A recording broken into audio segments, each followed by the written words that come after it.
Hello, आज आम्ही इथे हॉटेल राधाकृष्ण इथे जेवणाचा आस्वाद घ्यायला आलो आहोत। आज आमच्या लग्नाचा वाढदिवस असल्यामुळे आणि प्युअर व्हेज खाण्याची आवड असल्यामुळे सर्वोत्तम हॉटेल म्हणजे हॉटेल राधाकृष्ण। येथे तुम्ही या, एकदा इथली चव अनुभवा आणि सर्वांना इथे व्हिजिट करायला एकदा नक्की लावा।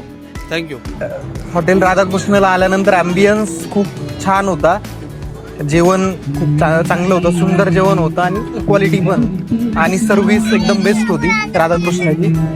ॲम्बियन्स, राधाकृष्णाची थीम, तिथला स्टाफ सगळे एकदम बेस्ट होते। वाढदिवस साजरा करण्यासाठी राधाकृष्ण हॉटेलला आलेलो होतो। इथले जेवणाची क्वालिटी, टेस्ट एकदम व्यवस्थित आहे आणि सेलिब्रेशन पण व्यवस्थित होतं आणि खूप चांगली सर्व्हिस आहे। त्याबद्दल कोऑपरेटिव्ह पण आहे सर्व, त्याबद्दल धन्यवाद। आणि जेवण पण खूप छान आहे, वारंवार येत राहू आम्ही। थँक्यू। राधाकृष्ण हॉटेल हे आम्ही जवळजवळ 3 ते 4 वेळा आम्ही इथे व्हिजिट केलं आहे and the ambience is very good, the nature is very nice आणि चव पण खूप उत्तम आहे आणि सेलिब्रेशन करण्याची जी पद्धत आहे हॉटेलमध्ये प्रत्येकाचा वाढदिवस आणि ॲनिव्हर्सरी ती पण खूप उत्तम आहे। Thank you so much.